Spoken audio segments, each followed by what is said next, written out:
morning mga buddy, September 29, 2021. Magang maga, routine check up natin. Mag-check ng mga gulong.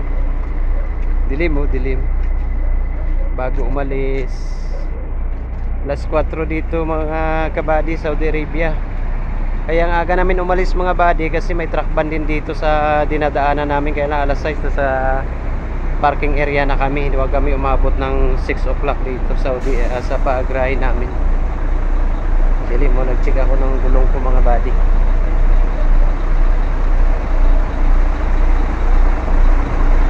Truck ng mga kasama ko. Naka-ready na kami lahat.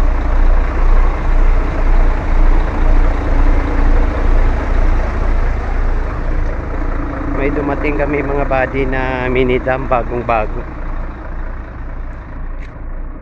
Para din to sa Pilipino driver doon sa Masna.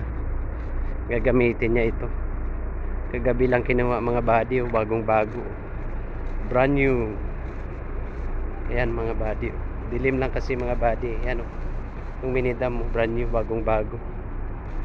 Kinaw-kinaw pa yung pintura niya o. Bagong bago to mga buds oh. Ayan oh, nakabalot pa yung upuan sa loob. Kaso madilim eh. Puso siya, puso aircon. Bagong bago. Dilim pa kasi mga buds kasi madaling araw pa dito Saudi Arabia. Ayan oh, naka-ready na kami oh. Good morning po sa lahat ng mga kabady ko dyan sa Pilipinas, dito man sa Saudi Arabia. Ingat lagi mga buddy sa biyahe. Huwag kalimutan magdasal. Kasi dyan na tayo humugot ng ating kaligtasan, safety, bawat oras, bawat minuto. Sa tanging may kapal. Lahat naman siguro tayo ng mga driver mga buddy, hindi nakakalimot magtawag sa kanya. Sa tuwing tayo ay humahawak na sa ating mga manibela. Kahit anong galing, kahit anong tagal natin sa kalsada, hindi maiwasan yung disgrasya talaga mga buddy. Kaya kailangan kasama natin lagi ang tanging may kapal, Panginoong Hesus. Dito na ako sa truck ko. Pero mamaya pa ako alis mga buddy. Nagpapakarga lang ako ng hangin ko. Ayan o, full na siya o. Mamaya pa kami alis mga buddy. Bibihis muna ako nag warm up na ako, nagpakarga ng hangin. Mamaya ulit mga buddy, magla-live tayo pag travel ko.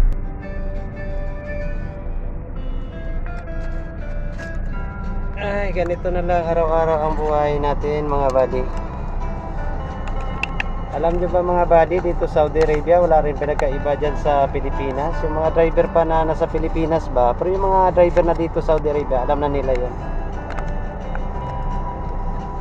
Wala rin pinagkaiba buddy kasi ang mga dinadaanan namin may mga truck ban din. Mas lamang pa kasi sa Saudi Arabia 3 beses ang truck ban sa isang araw. Sa Pilipinas, di ba? Umagat gabi lang, umagat hapon lang. Dito Saudi Arabia 6 to 9 truck ban. Makakatakbo ka 9 to 12. Pagdating ng 12 to 3 tigil ka na naman, truck ban na naman. Tatakbo ka naman mga buddy 3 to 5. Pagdating ng 5 o'clock hanggang 10 o'clock ng gabi, truck ban ulit. 10 o'clock ng gabi hanggang na naman alas 6 ng umaga, takbo ka. Pagdating alas 6 umaga, tigil ka na naman.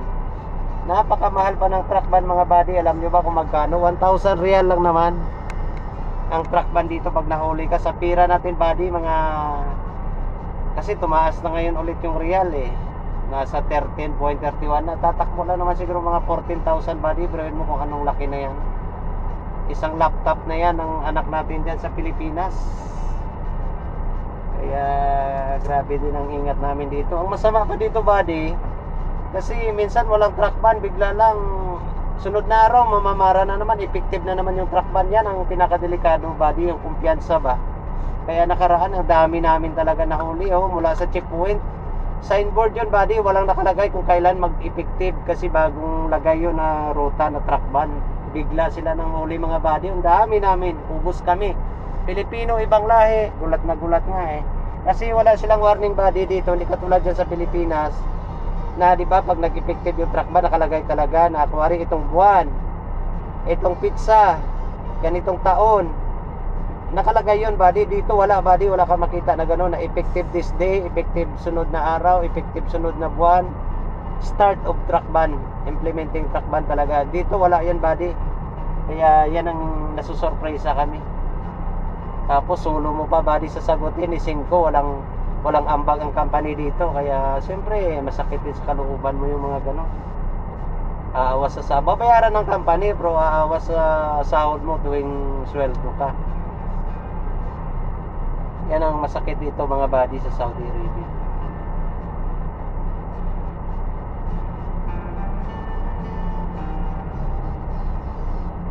Kaya grabe din ang ingat namin dito mga buddy, dubli-dubli din.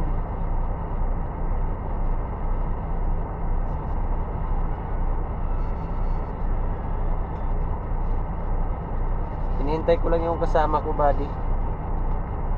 Alis na rin kami.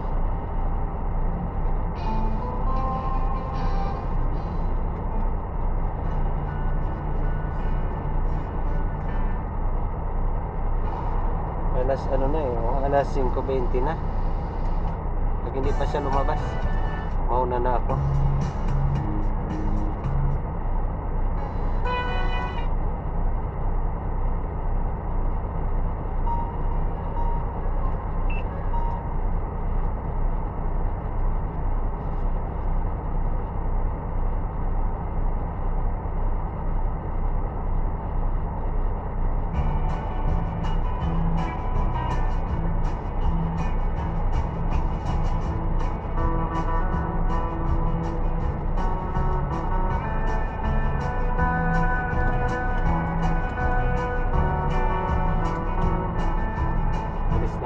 Buddy, sunod na lang yan siya.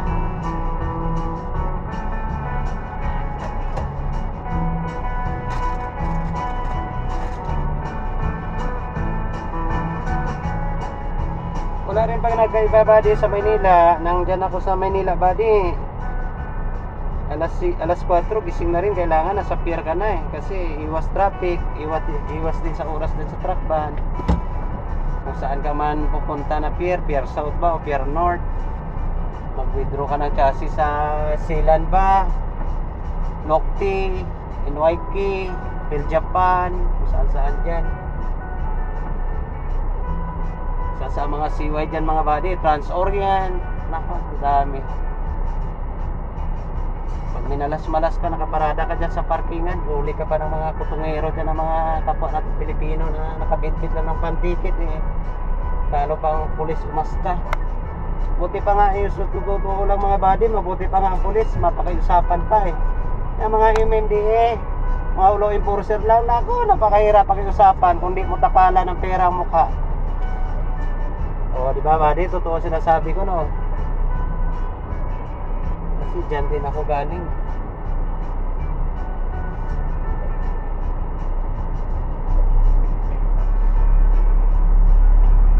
Pulis minsan naintindihan pa tayo pag makiusap tayo, di ba? MMDA mas gutom pa yan kaysa atin ng mga bulsa niyan Kaso lang, mas hirap talagang trabaho natin kaysa kanila.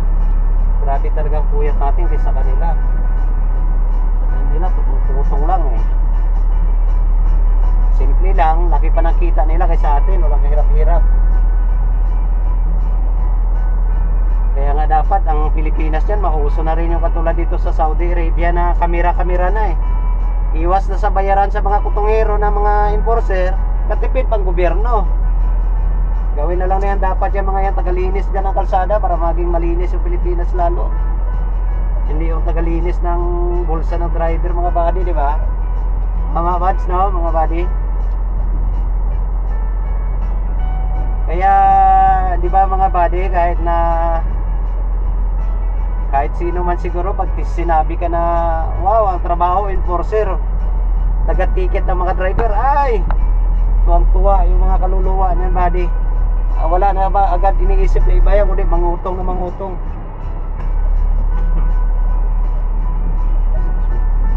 Di ba mga buddy?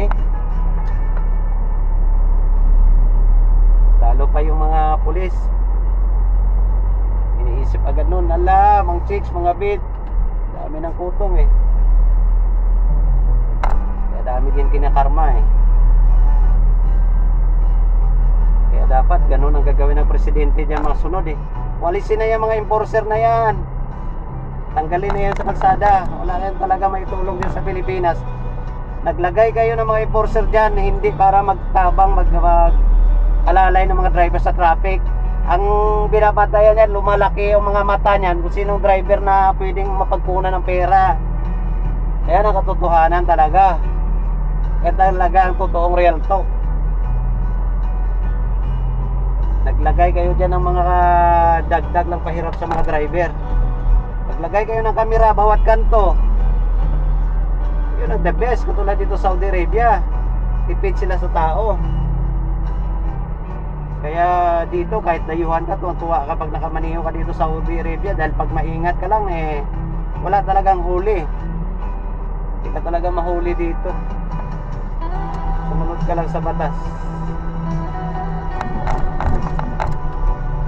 Pilipinas eh, kahit sumunod ka na eh, 5 minutos ka lang madilit. Paliko ka na lang ng pier mga buddy. Ross Boulevard ha, Lunita. 10 minutes, 5 minutes na stoplight ka dyan sa last na stoplight na, pakanan ka na lang dyan sa may papuntang pier na mismo. Nasa Ross Boulevard ka na, nakabungad. Maikotong hero ba dyan na MMDA? Naranasan ko dati yan. Hindi pa pumayag ang kulo ko kahit 50. Ako, pakiusapan pa. Gusto talaga 100 talaga. Pagkain mo na lang sa pier eh, kukunin pa. Kita mo yung ano ka mga hudas mga yan. Kaya nang nag-bus driver ako mga buddy, sa totoong buhay lang, nang nag-bus driver ako mga buddy, sumakay sa amin yung MMDA. Nakipag-away yung konduktor ko eh, napahiya yung MMDA. Alam mo bakit? Ano sabi ng MMDA nang umakyat sa bus buddy? Siningil siya ng konduktor, sabi ng MMDA, boss, pabads naman. Sabi ng konduktor ko, buddy, bakit? Pag inuuli nyo ba yung driver namin, pag kami nakiusap, napipikiusapan ba kayo? Nagbibigay ba kayo ng badge sa driver namin na hindi nyo titikitan? O hindi uso yan, magbayad kayo. Napahiya yung MMDA mga buddy, bayad siya. Hindi talaga pinalibre ng konduktor ko. Galit yung konduktor ko eh. Pero mo buddy, may bumaba sa amin na matanda. Diyan sa Guadalupe, may bumaba na matanda. Eh siyempre buddy, matanda yan eh. Kung doon yung galing sa pinakalikuran pa na upuan, napakabagal ng matanda maglakad. Kasi mahina na nga eh, mahina na nga buddy. Ugod-ugod na ba? Wala nga naman bitbitin ng konduktor ko yon. Siyempre yung ginawa ng konduktor ko, inalalayan palabas. Ito naman si MMDA, dahil nakabungad ako, kampay ng kampay. Eh, siyempre hindi ako pwede mag-abante mga buddy. Senior citizen yan, matanda yan. Inalalayan ko rin na makababa mo na yung matanda. So pag-abante ko mga buds, anong ginawa? Pinara ako, sabi sa akin, lisensya boss, lisensya. Sabi ko, bakit sir? Sabi niya, kanina pa kita sinisnyasan umabante. Sabi niya, hindi ka pa gumagalaw. Nagpaliwanag ako mga buddy. Sabi ko, sir, sana kunting konsiderasyon naman oh. Sabi ko, hindi nyo ba nakita ang bumaba sir? Matanda na, senior citizen, eh doon pa galing sa gitna. Alam nga naman sabihin mo doon, isigaw mo doon sa pasahero na, "Hoy, takbo ka kay magmamadali ka, takbo ka kasi pinapabanti na ako." Eh matanda yun sir eh, siguro ikaw siguro may lula ka rin, may mga lula ka rin o nanay na gano'n na rin edad. Eh pwede ba yun? Wala ba kayong sabi ko, hindi ba pwede sir na pasensya na lang? Hindi talaga ako mga buddy pinalibre, tinikitan talaga ako. Ganon sila ka lupit mga buddy. Parang hindi Pilipino ba? Kaya yun, nang sabi ng nagtanim din ng galit yung ano ko eh, konduktor. Sumakay na kayo sa amin, babawi rin kami. Yun mga buddy, ginawa din ng konduktor ko yun.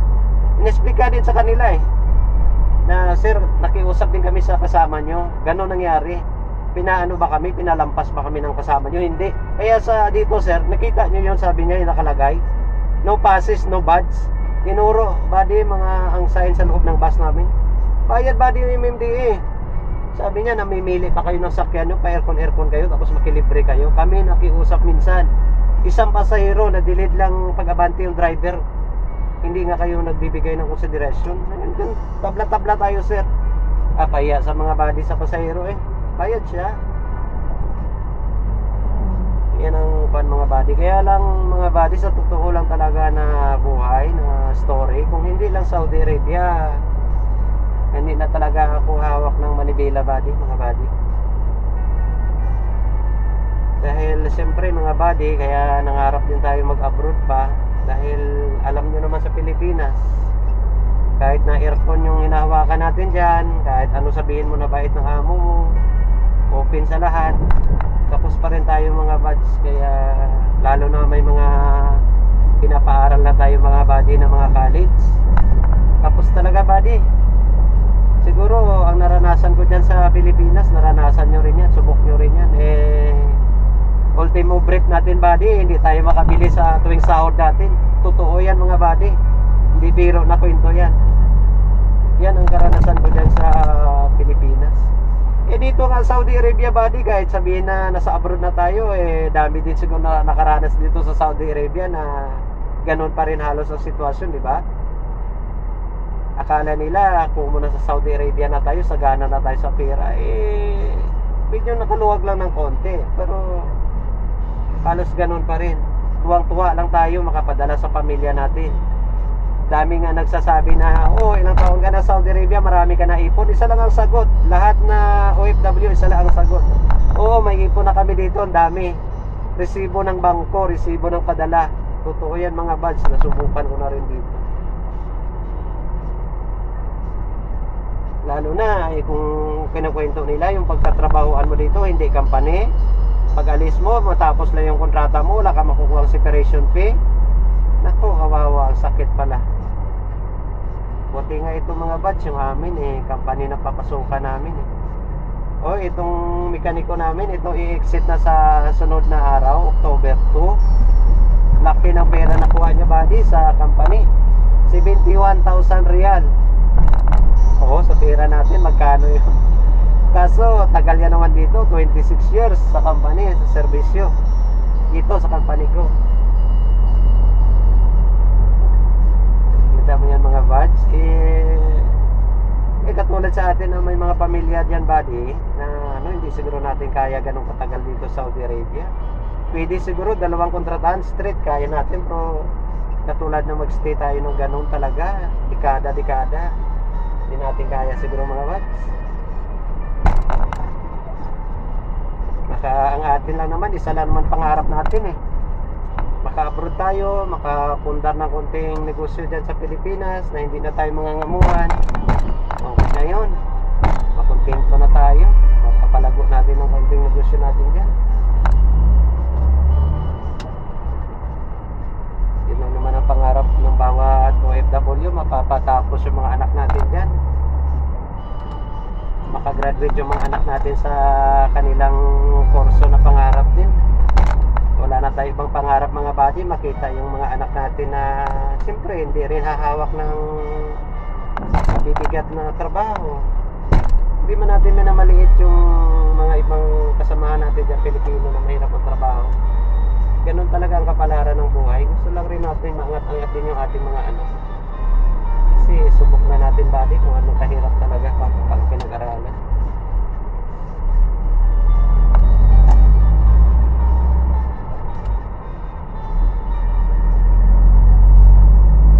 Oras dito body 5:33 ng umaga, kaya malapit lang naman ang namin body, yung planta natakbo lang namin ng mga 20 minutes, makakarating na kami doon.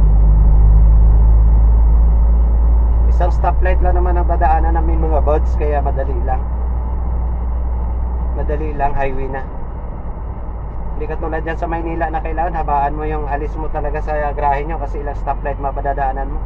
Doon ka madilid mga body sa stoplight dito isang stoplight lang, rat-rat na kami, highway na.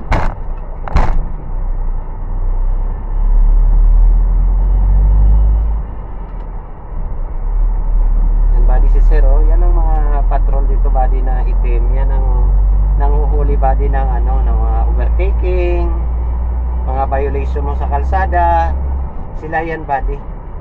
Pero pag sumubay ka mo lang body sa tamang kahit nandyan yan sila, kahit kabuntot mo, harap mo sa gilid, basta tamang speed ka lang. Pag nandyan sila, huwag kang lalabas sa linya mo, huwag ka talaga overtake.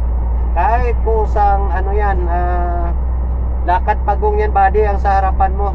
Hayaan mo yan. Hindi ka dito huli ng slow moving. Tuwang-tuwa pa nga yung mga pulis na mabagal ka eh. Kaysa rat-rat ka eh. Pero subukan mo, buddy, na rat-rat ka dito. Katulad ginagawa dyan sa bus. Uli ka kagad dito. Stimara, Roxa, pag-picture ng buddy. Oh, yan laro. Wala na daming usapan. 300 agad yan, mga buds. Naka-ano yan sa ikama mo, naka-marka yan. Kaya pag renew ng ikama mo, hindi yan ma-renew pag hindi yan ma-activate pag hindi nabayaran ng company yan. Ngayon ang company magbayad, unti-unti naman isingil sa'yo. Ang patrol naman dito, buddy, na green dala, ang violation mo naman dyan, yan sila ang nanguhuli ng truck ban. Mga violation ng truck. Parang LTO dyan sa atin, buddy, ba? Yan sila. Yan sila, yan nanguhuli. Mga, kung ano yung mga violation sa truck. Ito, buddy, ang stoplight dito, buddy, madadaanan namin ito lang, sa tulay, isa lang. Tapos rekta-rekta na yan sa highway. Ayan o, sunod na kami dyan kasi tapos na yung nag-left turn eh. Ayan, doon na kami. Ito lang, mga buddy, ang stoplight namin dito. Isa lang ang nadadaanan namin pag umaga. Rat-rat na kaagad. Highway na.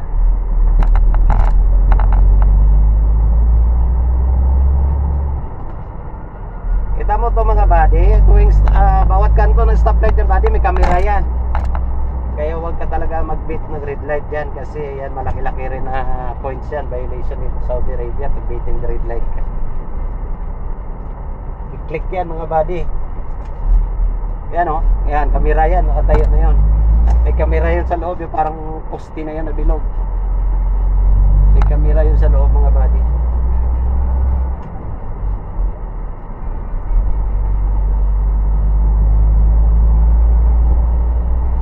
Naranasan ko dyan, mga buds, na nagsauli ako dyan sa may keyline.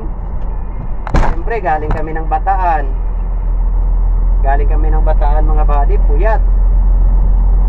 Nagsauli ako ng container dyan sa may keyline, buddy, umaga. Siyempre maghihintay kami ng bubukas yung gate. Sobrang pagod ko, buddy. Naka-idlip ako sa truck. Umuulan-ulan yun eh, umambon-ambon. Yung pahinanti ko naman, nandun sa gate yun, nag-aabang na. Siyempre magbibigay siya ng resibo doon sa checker, ano. Nakatulog ako sa truck, buddy, naiwan ako. Sus, buddy, hindi ko akalain na yung battery ko pala, buddy, dinidigwat na ng kawatan dyan. Sinasakay na pala sa tricycle, mga buds. Dalawang battery ko talaga. Sakay-sakay na doon sa tricycle. Mabuti may mga kapwa driver tayo, mga kabady natin na sumigaw sa akin. Mga buds,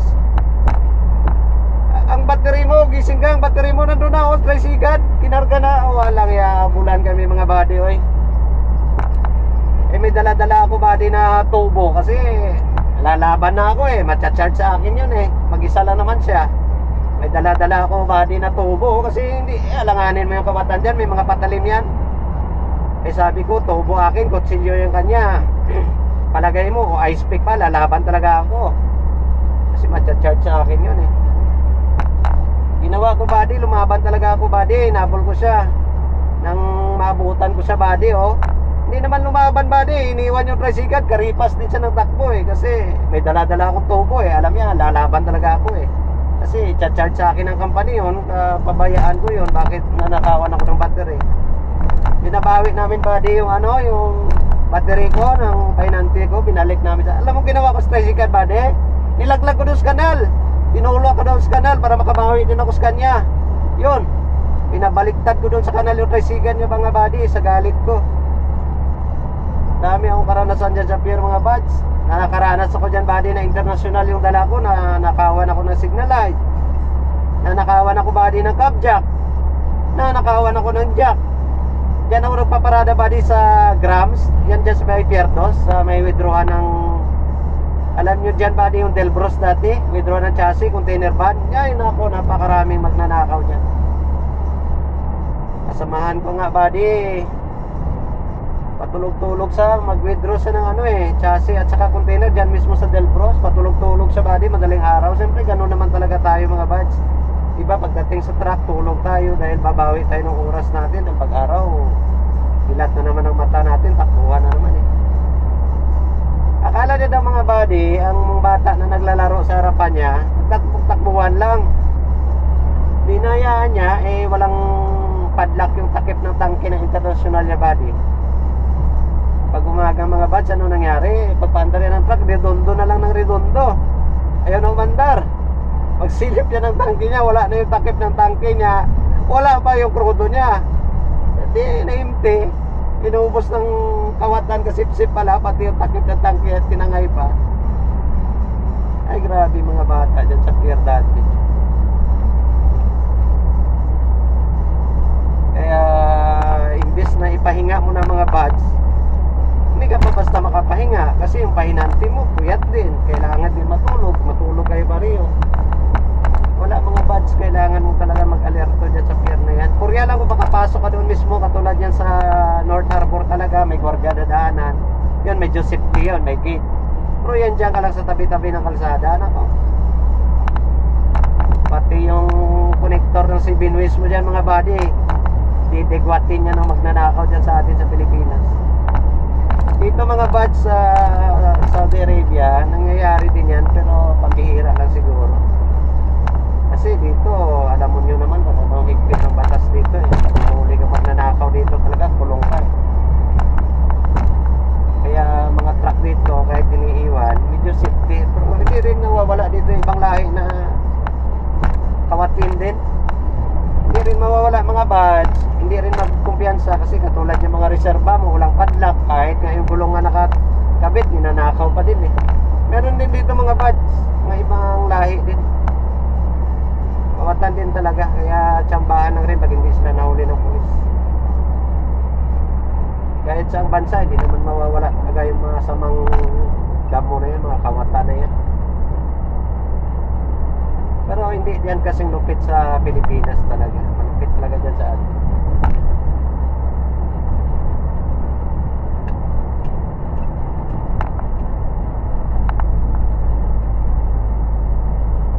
Sa lahat ng mga buddy ko na nag-subscribe sa channel ko, maraming salamat sa inyo buddy ha. Ginfollow back ko rin kayo mga buds, yung mga nag-subscribe sa akin. Lahat po pinindot ko rin, pati yung bell. Ganun lang naman mga buds eh. Sino ba magtutulungan? Di tayo lang. Tayo lang din. Iwan yung mga buds, di ba? Nagsisikap din tayo na makakaroon din ng extra income, di ba? Kumikita ngayon mga buds yung katulong lang sa bahay na nagsasalita-salita lang eh. Tayo pa nagbablog na may mga view, may mga magagandang view tayo na nadadaanan. Sila nga nasa loob lang ng bahay, mga katulong lang eh, nagtatapon na ng basura, nagbablog. Kumikita ka mga buds eh. Kaya sabi nga ng mga YouTuber mga buds, huwag mawala ng pag-asa. Upload lang ng upload. Iwan mo, mapansin din tayo ng mga viewers na alam nila na nagsusumikap din tayo. Alam din nila kung magkano lang rin yung income natin dito sa Saudi Arabia. Pang pamilya lang din. Iwan mo, nangangarap din tayo mga buds. Makatulong yung YouTube sa atin. Marami nang natulungan yung YouTube mga buds. Dami nang gumanda ang buhay gawa sa tulong ng YouTube. Sikap lang rin tayo mga buds. Ako kahit hindi maganda yung mga vlog ko, sige lang. Kasi nag-uumpisa pa lang rin ako mga buds eh. Hindi nga rin ako marunong mag-edit. Kaya sabi ko nga dun sa anak ko, gawa nila, tulungan nila ako kung paano gumawa. Basta ako mga buds, vlog lang ako ng vlog. Basta sa kabutihan. Ano sabi ni Charles TV? Ang mahirap, wala na tayong takot na maging mahirap kasi galing na tayo sa mahirap eh. Ang mayaman, yun ang takot maging mahirap kasi mayaman sila. Ganun lang yun. At saka ang YouTube, dami na siyang mahirap na tutulungan na umahon na sa kahirapan. Kaya sige lang, banat lang ng banat mga buddy. Sipag at tiyaga lang tayo pag nasa ibang bansa tayo, kahit sa ang sulok man ng bansa tayo. Hindi naman lahat mga buds na kumo sa Pilipinas ka lang, hindi tayo aasenso eh. Ang dami umaasenso dyan mga buddy sa Pilipinas. Nakikita ko na hindi naman iba, hindi nga rin mga trailer driver, mga basurero lang rin eh. Mga ano lang rin, kaya nga lang nagtsatsaga sila, gumagawa sila ng magandang content nila, mga patawa. Alam mo naman tayo mga Pilipino, mahilig tayo sa ano sa konting kasiyahan. Kahit anong problema natin, makapanood tayo ng medyo makatawa-tawa tayo dyan nawawala yung problema, yung lungkot sa buhay. Parang hindi natin naiisip na kulang tayo sa pera. Ganun lang yun. Tayo mga buddy, hindi naman natin kaya gawin yung mga ganun kasi siyempre seryoso pagdating tayo sa trabaho ito naman ang profession natin kaya dito rin tayo magbablog sa kalsada. Mga experience din natin sa kalsada ang ibablog natin, kung anong hirap natin sa sitwasyon ng kalsada pagdating na nasa biyahe tayo. Hindi nila iniisip mga buds na anong sarap na makapadala tayo sa Pilipinas. Pero tayo dito, pag naplatan tayo mga buds, sinasabi ba natin sa kanila kung anong hirap natin? Tapos maplatan ka sa kalagitnaan ng disyerto, kalagitnaan ng sikat ng araw. Ay nako, halos manilim yung paningin natin mga buds, di ba? Sa init. Tinatago natin yan buds, di ba? Hindi natin sinasabi yan. Pero kung totoong buhay buddy, i-vlog natin yan, makikita nila yan kung paano tayo ka ano rin dito, yung kahirap din yung sistema natin. Kaya yun nga sabi ni Charles TV, huwag kang mahiya, pakita mo, i-vlog mo kung anong nangyayari sa buhay mo. Bakit ka mahiya? Yan naman talaga ang katotohanan, di ba? Nakain tayo rito ng kubos sa 5 real lang, nakakalampas na ng almusal natin yon. Hindi nila alam yun dyan sa Pilipinas. Ibang lahi mga buds, diba? Ganon din. 1 real na kubos, 1 real na kung ano usaw nila sa makakain nila. Sold na tayo, ganon din. Minsan, pag nagtikit tayo, ginagaya-gaya na rin natin sila Hindi alam na taga Pilipinas yan mga buds, no? Ngayon pa lang nila malalaman yan kasi nagbablog tayo, sinasabi natin.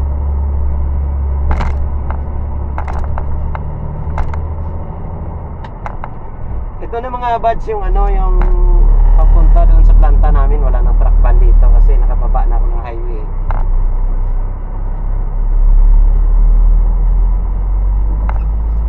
At saka yung iingatan dito mga buds, yung yung camera. Yung camera mga buds, pag naghawak ka dito mga buds ng cellphone, nakikita ka ng camera, talagang kiklik yan. So katulad nito mga buds, nang nagbablog ka, hindi mo naman hawak yung cellphone, nasa harapan lang naman okay lang yan, yan siya magkiklik. Pero pag nakita ng camera na hawak mo siya, nakatutok sa tainga mo, yun, kiklik talaga yun. Kasi mga buds, ilang beses naman ako nagpa-vlog na nakalagay lang dyan yung cellphone ko. Hindi naman ako nagkakaroon ng violation dito na nahuli ako, naklikan ako ng camera. 500 yun mga buds Pag naklikan ka ng camera sa taas ng mga signboard yun, naka-appeal ang camera mga buds. Sunod-sunod yan buddy, marami yan sa highway. 500 yun buds, pag naklikan ka rito, 500 real yun. Sa pera natin, magkano na yun? Di mga 6,000 na rin siguro yun. Oo, baka hindi lang. Ganun mga buds, napakahigpit dito pagdating sa cellphone. Pero nakaranas din ako dito mga buds na may kausap ako, naka-cellphone ako, may kausap ako, may ka-video call ako, naka-headset lang ako ganito, hindi ko hawak, hindi man siya nag-click. Huwag mo lang hawakan. Yung katulad din dyan sa atin mga buds, di ba? Bawal din ang cellphone. Pero pag naka-headset ka, na cellphone nakalagay lang dyan sa isang lugar, hindi mo lang hawak-hawak, hindi naman gaano nakabala sa pag-drive Basta yung paningin mo nasa kalsada lang.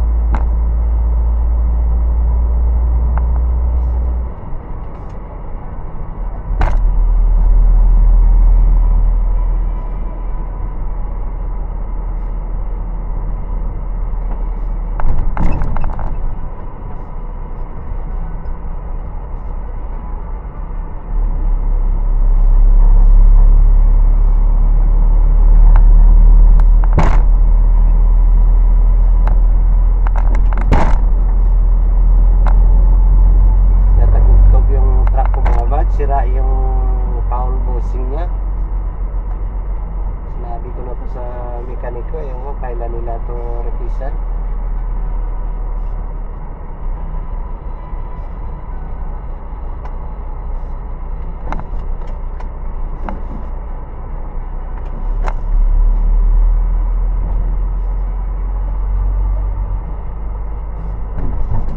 Diyan mga buds, diba, sa Pilipinas, sa expressway ka, pag tumakbo ka ng mababa sa 60 km/h, diba, huli ka, lumubing. Dito mga buds, wala dito yan sa Saudi Arabia. Kahit na, diba, sabi ko nga sa inyo, kahit gapang pagong, kahit daanan ka ng pulis, okay lang yan, di ka ulihin dito. At saka dito mga buds, pag nasiraan ka, diba sa atin, maplatan ka lang kahit may dala ka pa reserva. Kung ano ka kutungero yung mga tuwing truck dyan, may dala ka ng reserba, papalit ka lang ng gulong mga buds, aangklahan ka pa. Dito hindi mga buds, kahit masiraan ka dyan, walang magtutuwing sa'yo dito. Alalayan ka pa nga ng polis sa likod ng patrol pag alanganin Korea lang siguro talaga kung kumatok na yung makina ng truck mo, mayroon naman towing services dito, nahilahin ka na talaga siguro para sa safety na lugar. Pero sabi na hulihin ka agad, hindi mga buds. Ito na mga buds, nasa parking na kami. Ayan mga buds, yan mga truck, mga kasamaan ko. Ito yung holding area namin dito mga buds, yung mga kasamaan ko. 4 kaming tumakbo ngayon, yung isa hindi, 5 kami dapat pero alalay lang yun. Yan mga buds. Mamaya ulit mga buds doon sa loading area, papakita ko ulit sa inyo. 15 minutes lang mga buds, puno na, di ba? Nang dumating ako dito sa nang diyan ako sa Pilipinas buddy, na nag-apply ako sa STB DJL dati, kabado ako nang sinabi na PIDS ang pangarga mga buds, akala ko mga buds, yung iniisip ko flatbed ang hilahin, tapos nakasako yung PIDS. Ito buddy, nakabalker kami may takip yan sa taas, hindi mo na kailangan na magluna. Kaya nga yung mga nag-a-apply dyan buddy, swerte nga nila pag nakita nila yung mga driver na vlogger na dito sa Saudi Arabia, makikita nila kung ito man na company ma-applyan nila. Di tuwang-tuwa na kayo na PIDS ang mamaniuin nyo rito. Hindi na kayo mag-asam-asam na magluluna ka, magtatali ka, magsasako ka kasi nakabalker na siya. Ako noon buddy, ganun, nangangapa ako sa dilim. Akala ko, sabi ng pinsan ko, sabi niya pag ganun ang trabaho mo rito, mahirapan ka, magluluna ka, magtatali ka. Sabi ko buds, nakapirma na ako sa kontrata hindi na siguro ako pwede umatras Kabado ako buddy, pero tinanggap ko yun. Sabi ko napasubo na ako, sige na lang, nakapirma na ako ng kontrata. Pero nang dumating ako dito buddy, yan parang nawala na ako ng tinik sa dibdib na ganun lang pala kasimple ang trabaho. Hindi ka na magluna. Mamaya mga buds ulit continue ko tong vlog ko mamaya ulit mga buds. Ingat kayo.